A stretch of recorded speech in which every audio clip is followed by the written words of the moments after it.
Welcome back to NewsX World. I'm Joshua Barnes and you're watching Focal Length, where we give you a briefing on topics from across the world. So, what are the current immigrant issues in America? What has been the status of illegal migration recently? What are the differences in policy of Republicans and Democrats? What triggered the crisis and what can bring it to an end? Let's find out. Joining us is Maura Moynihan. She is a renowned journalist and a documentary filmmaker. She is the daughter of late US Senator, US Ambassador to India, Daniel Patrick. She has worked for many years as a refugee consultant in India and Nepal, inspired in part by her childhood residence in Asia. Thank you, Maura Moynihan, for joining us. My first question to you is, what triggered recent chaos at the Texas border relating to migrants? Of course, obviously, these are the policies of the Biden administration. When Joe Biden was campaigning for president in 2020, he famously said in one of the debates with the other Democratic candidates, "I want the world to surge to the border. We will never prevent anyone from crossing into the border." I mean, basically, it was a call to the whole world to storm the United States. It's now coming back to haunt the Democrats because it's being replayed again and again, and may have triggered this most recent crisis. It's been going on ever since he assumed office in January of 2021. But the most recent incident was triggered because Texas has sued the United States government for permission for border control to secure the border.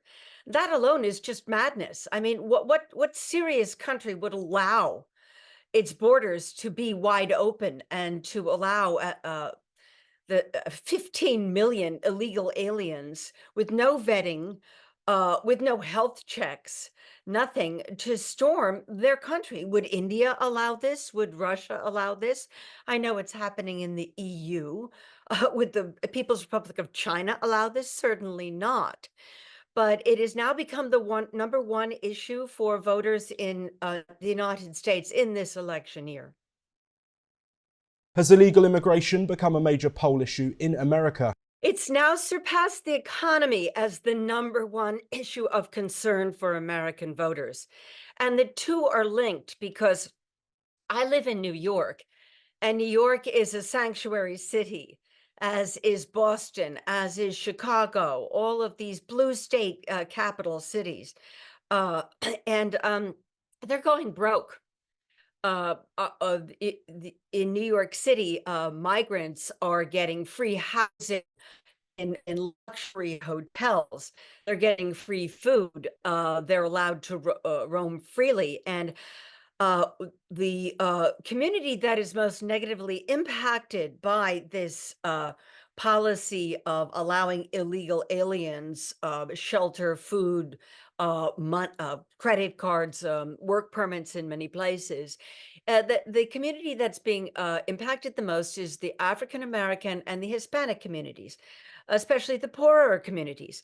And in Chicago, there's an absolute uproar because the poor African American communities are being completely displaced by illegal aliens who are not American citizens, who don't speak English, who have no cultural family ties to the United States, unlike the African American community who've been here for generations. And it is a big problem for the Democrats to alienate what has traditionally been their voter base. And why they're doing it is absolutely shocking, and it is now uniting people in the Democrat and the United Republican Party, because it's a security issue as well.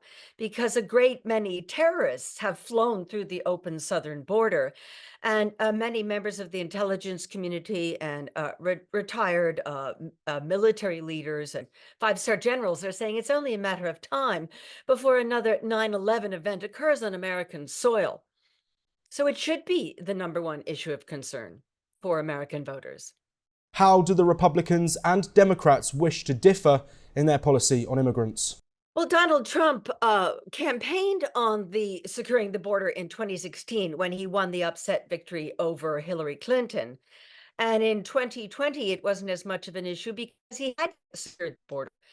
And the first thing that Biden did when he took office in January 2021 was to rip up all of the border policies that the Trump administration had put in place, and also reverse all the Trump administration policies on sanctioning communist China. They couldn't get rid of the tariffs because they're so popular, the tariffs on communist Chinese goods. But now Americans are realizing how catastrophic these policies are. And Donald Trump is polling ahead of Joe Biden in swing states. And he secured the nomination for the Republican Party. The Democrats aren't even allowing primaries. They kicked Robert F. Kennedy Jr., the son of the slain New York Senator Robert Kennedy, brother of President Kennedy. They wouldn't even allow him to enter a Democratic primary. So he's running as an independent. And so it's and the American economy is in absolute crisis. It's in free fall. And the national debt is now $33 trillion. Never in our life have we seen the debt this big. And inflation is also escalating because of the Biden administration's war on energy. That's another thing the Biden administration did as soon as they got into office. They shut down domestic energy production. And so gas prices has gone through the roof, and they're pushing the Green New Deal and the electric vehicle mandate. And this is extremely unpopular with the middle class and the working class. Biden's approval rating is the worst of any incumbent president in modern history, far below what Jimmy Carter's was and George W. Bush's was. But because we don't have an honest media in the United States, we have corporate media. And they didn't even show the video of the storming of El Paso last week. It was in the European press and Indian press. You know, I much prefer the Indian press, and I watch NewsX every night. And you're doing an excellent job. You get better coverage on what's happening in the United States from the Indian press now than you do from our corporate media.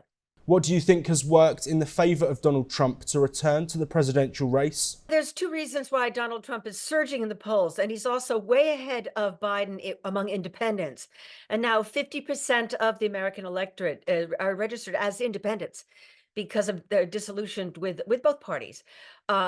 One, Donald Trump, he speaks plainly and honestly to the American people. He is a great communicator. He was extremely popular with the American public for his show The Apprentice, which ran for many, many seasons and won many Emmys. And here's another thing a lot of people are upset with.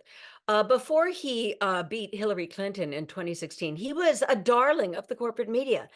He was on every talk show. He was on every red carpet. I mean, he's a very intelligent man. His uncle was the longest serving professor at MIT.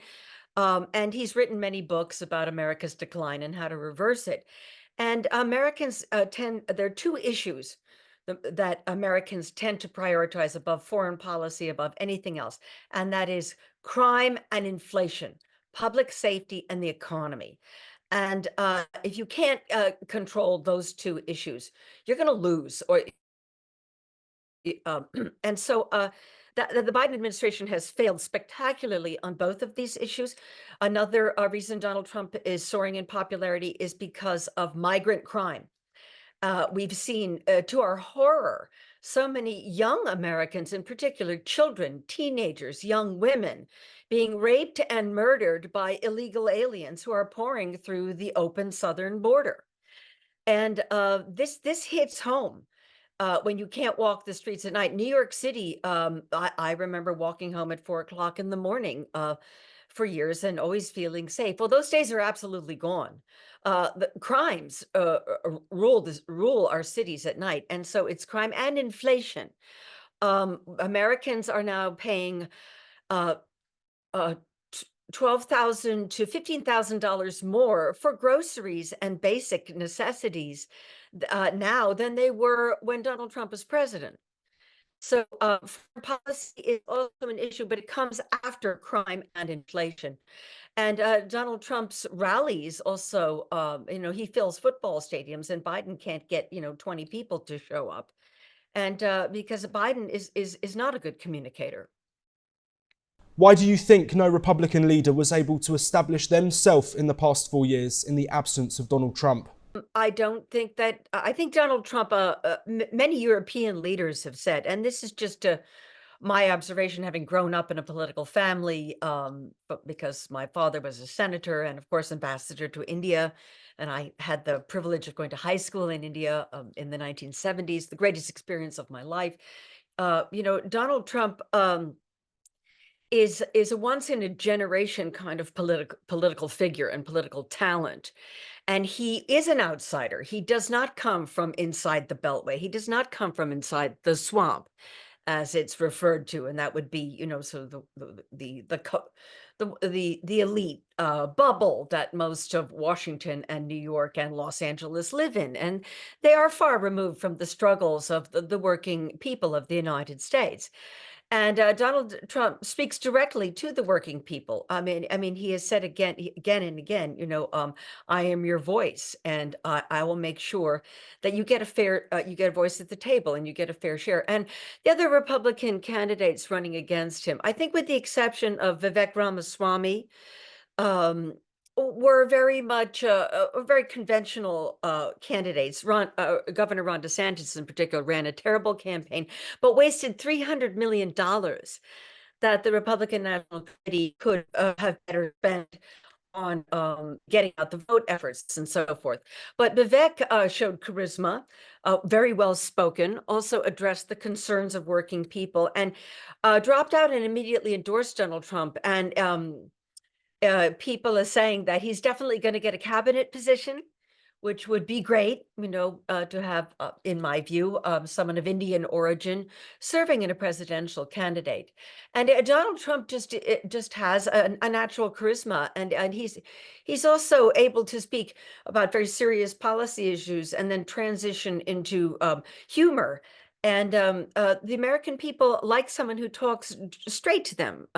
For so long, we've had candidates from what is known as the Uniparty. They may have a R or a D after their name, but they essentially vote the same, and but also the American public is sick of endless wars. And Donald Trump didn't start any wars. In fact, he ended wars. He's the first president in my lifetime not to start a war, an international conflict. And the American people are tired of that. They don't want their tax dollars funding this war in Ukraine, funding wars in the Middle East. And they need the money here. I mean, the American economy is in crisis, and now we're spending more on illegal aliens than on homeless veterans. And this has caused a great deal of I would say, righteous anger among the electorate. What has been the impact of the Russia-Ukraine war and now the Israel-Hamas war on the popularity of the democratic government? Extremely unpopular with anyone outside the hardcore leftist base of the Democratic Party, but I've noticed recently they're starting to take their Ukraine flags down, because most Americans are saying why should we be defending a border on the Eurasian landmass between Russia and Ukraine that has the Atlantic Ocean in between us, when we won't even defend our own border? And the latest omnibus bill that was just passed a couple of days ago doesn't provide any funding or any control for our own border, but continues to send billions of our tax dollars to Ukraine. And that seems like a quagmire and a stalemate. And I, for one, am not supportive of foreign wars. I think that America should take care of its own citizens and its own security needs before we go on these foreign adventures. And most Americans feel that way very, very strongly, except for a hardcore group of the leftist base that now runs the Democratic Party. The Democratic Party has turned so far to the left now that candidates like my late father, Senator Daniel Patrick Moynihan, Tip O'Neill, Teddy Kennedy, Hugh Carey, they wouldn't get elected now. They wouldn't even be allowed to join a primary because they were Irish Catholic family men who believed in the family, who went to church on Sundays, who were not in favor of foreign adventurism. Well, those people have all been kicked out of the Democratic Party. It started with the Clintons, but it's really accelerated now. And so that's why you see over 50% of the American electorate registered as independents. And they are not, the Ukraine war is not popular with the independent vote either. What purpose does the expansion of NATO serve after the Russia-Ukraine war? What purpose does NATO serve now? And my late father was very upset after the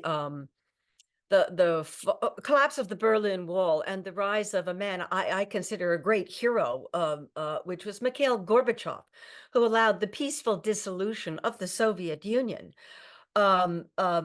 The great mistake, the fatal strategic error that America made at that time was crying, "We won the Cold War," instead of reaching out to Russia and wanting to work with Russia and bring Russia into the family of nations, and instead expanding NATO. And many commentators said at the time, well, that's going to lead with future conflict with Russia. And now the Cold War's over.